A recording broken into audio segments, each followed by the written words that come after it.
मैं डॉक्टर दीपक शर्मा कार्यक्रम आपकी किस्मत में दर्शकों का स्वागत करता हूं। कार्यक्रम आपकी किस्मत और यूट्यूब चैनल के माध्यम से दर्शकों को हम ज्योतिष शास्त्र, वास्तु शास्त्र, ग्रह नक्षत्र और विभिन्न पहलुओं की जानकारी समय समय पर प्रदान करते आए हैं। आप हमारे कार्यक्रम में आपकी किस्मत डॉक्टर दीपक शर्मा को देखते रहिए और आपको यदि हमारा कार्यक्रम पसंद आता है तो आप हमें सब्सक्राइब भी कीजिए। आप हमारे व्हाट्सएप नंबर पर हमसे सीधी बात भी कर सकते हैं। आज हम दर्शकों को ज्योतिष शास्त्र के एक महत्वपूर्ण विषय के संदर्भ में जानकारी प्रदान करेंगे। चांडाल योग। ज्यादातर ज्योतिष शास्त्र में चांडाल योग की बहुत ज्यादा चर्चा की गई है। यह चांडाल योग क्या होता है और इसका मनुष्य के जीवन पर क्या प्रभाव पड़ता है, आज हम आपको बताने वाले हैं। जब भी जन्म पत्रिका में गुरु एवं राहु की युति होती है, देखिए, जब भी बृहस्पति और राहु जन्म पत्रिका में एक साथ बैठते हैं तो बृहस्पति और राहु के एक साथ बैठने के योग को चांडाल योग कहा जाता है। ज्योतिष शास्त्रीय मान्यताओं में इसे अशुभकारी योग माना गया है और हमारा ये प्रयास रहता है, ईश्वर से कामना रहती है कि किसी की भी जन्म पत्रिका में चांडाल योग निर्मित नहीं हो तो ज्यादा अच्छा है। एक तथ्य का स्पष्टीकरण मैं दर्शकों से करना चाहूंगा कि गुरु एवं राहु के दृष्टि संबंध को कभी भी चांडाल योग की श्रेणी में नहीं मानना चाहिए। जब गुरु राहु एक ही भाव में यानी एक साथ बैठे, वही योग चांडाल योग कहलाता है। यह चांडाल योग पुरुष की जन्म पत्रिका में ज्यादा प्रतिकूल परिणामों को जन्म देता है। स्त्री की जन्म पत्रिका में यह चांडाल योग उतना प्रभावशाली नहीं हो पाता है। अर्थात चांडाल योग के आधार पर भी स्त्री और पुरुष की जन्म पत्रिका में भिन्नता और उन भिन्नताओं के आधार पर फलादेश करना चाहिए। यदि जन्म पत्रिका में चांडाल योग निर्मित होता है तो ये मादक पदार्थों के सेवन की दिशा में मनुष्य को प्रेरित करता है।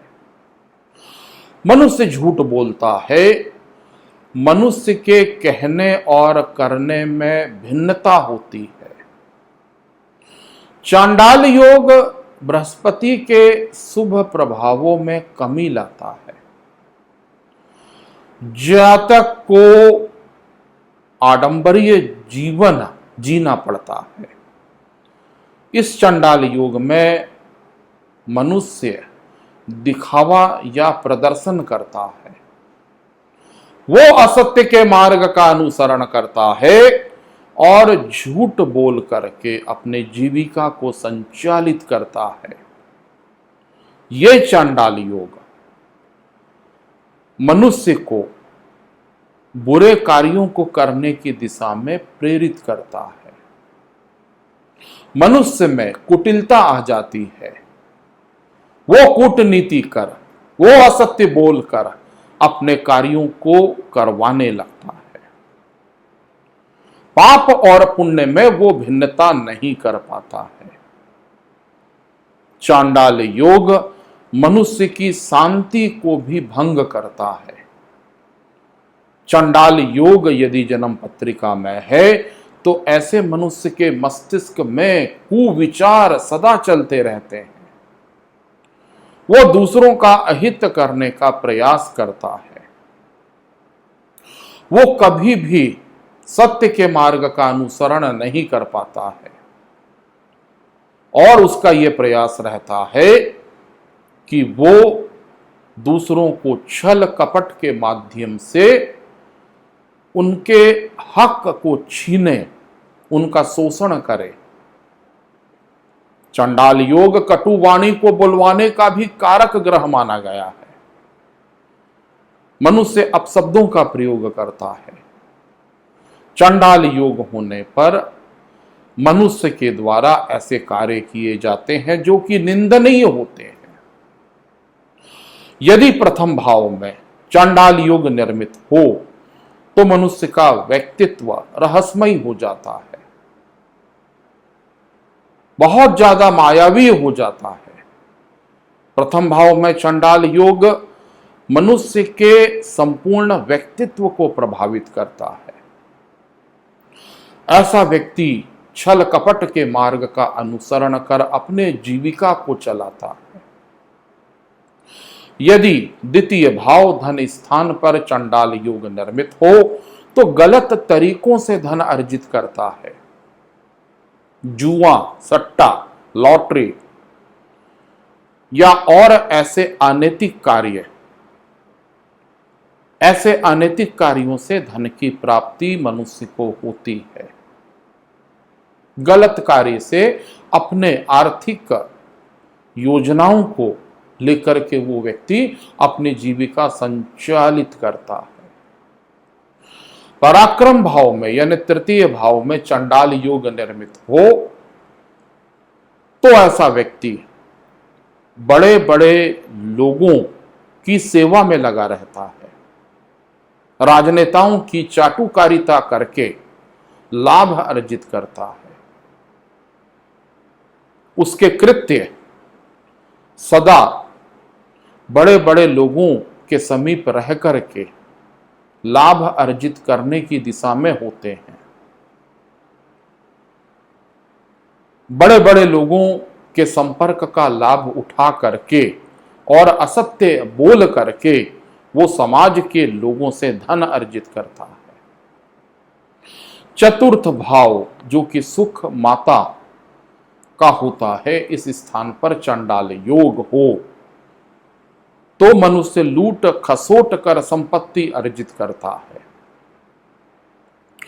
यद्यपि चतुर्थ भाव में चंडाल योग उसे कभी भी सुखी जीवन प्रदान नहीं करता है। चौथे स्थान पर चतुर्थ भाव में चंडाल योग होने पर माता के सुख में कमी आती है। संपत्ति वो अर्जित करेगा परंतु गलत तरीकों से संपत्ति का उपभोग करेगा, परंतु कभी भी वह जातक जिसके चतुर्थ भाव में चंडाल योग है वो मानसिक शांति और सुखों को प्राप्त नहीं कर पाता है। पंचम भाव विद्या बुद्धि संतान का इस स्थान पर चंडाल योग संतान प्राप्ति में विलंब या बाधा का कारण बनता है। विद्या प्राप्ति या शिक्षा प्राप्ति में भी ऐसा मनुष्य निरंतर असफलताओं का सामना करता है। पंचम भाव का चांडाल योग मनुष्य की बुद्धि में कुटिलता उत्पन्न करता है। ऐसा जातक कुचक्र रचकर यानी झूठ और असत्य का सहारा लेकर के अपने कार्य या अपने जीवन की इच्छाओं की पूर्ति करता है।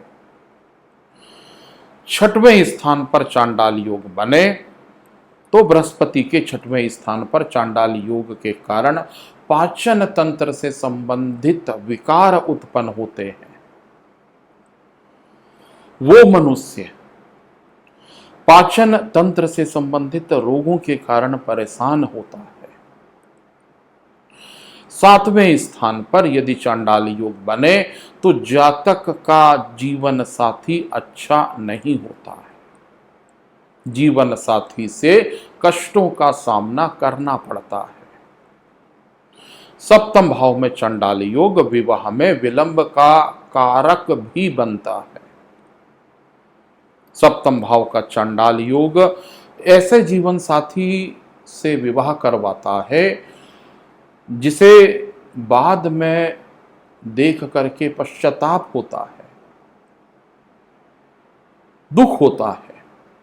सप्तम भाव में चंडाल योग कभी भी फलदायी नहीं होता है।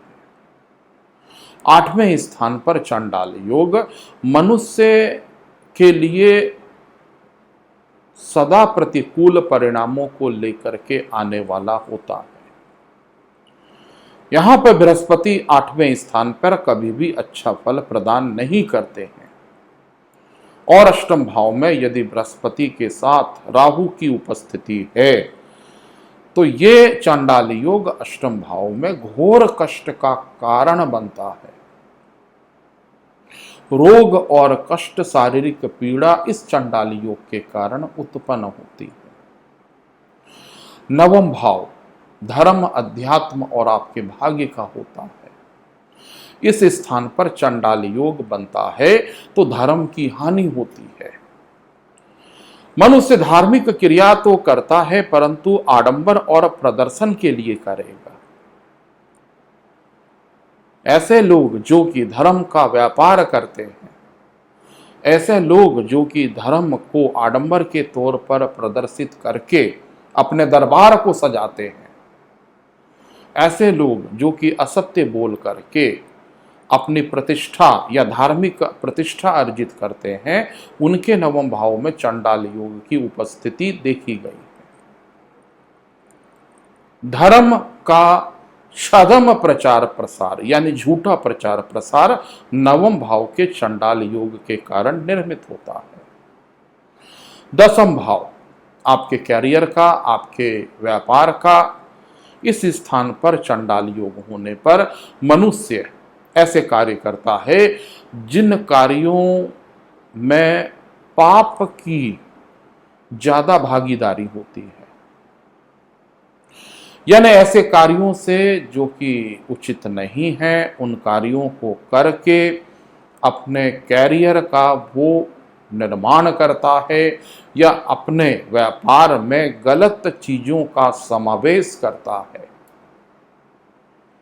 दसम भाव में चंडाल योग होने पर मनुष्य के कार्य विकृत हो जाते हैं।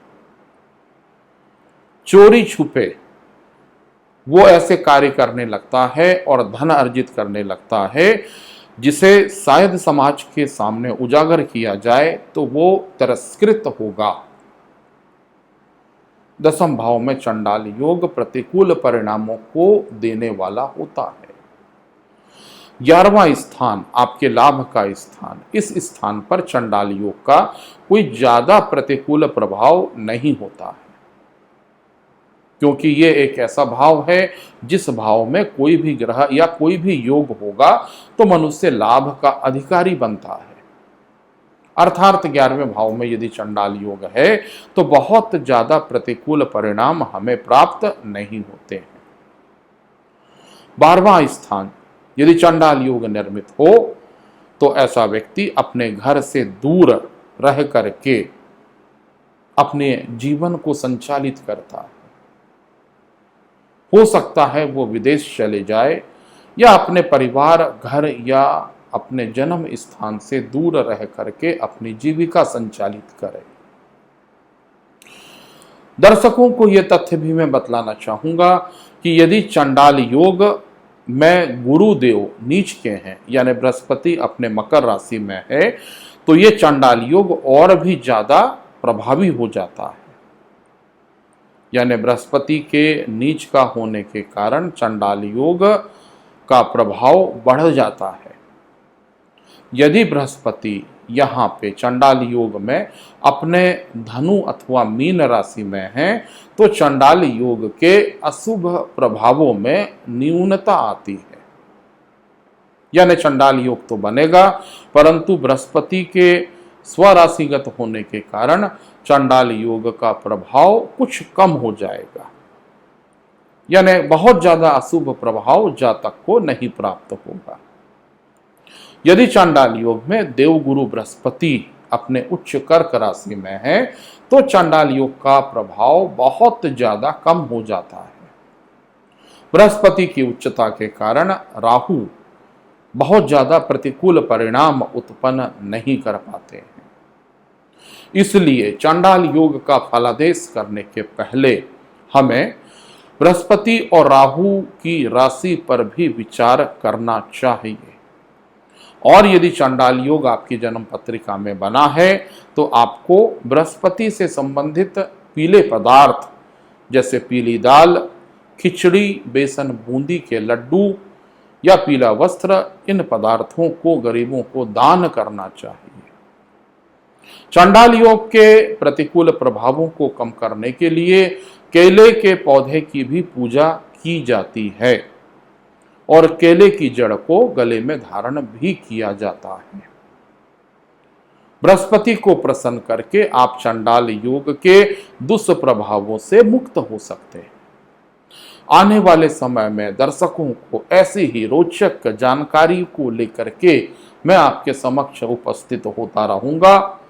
अब अगले प्रसारण और अगली रोचक चर्चा तक के लिए मुझे डॉक्टर दीपक शर्मा को इजाजत दीजिए। नमस्कार।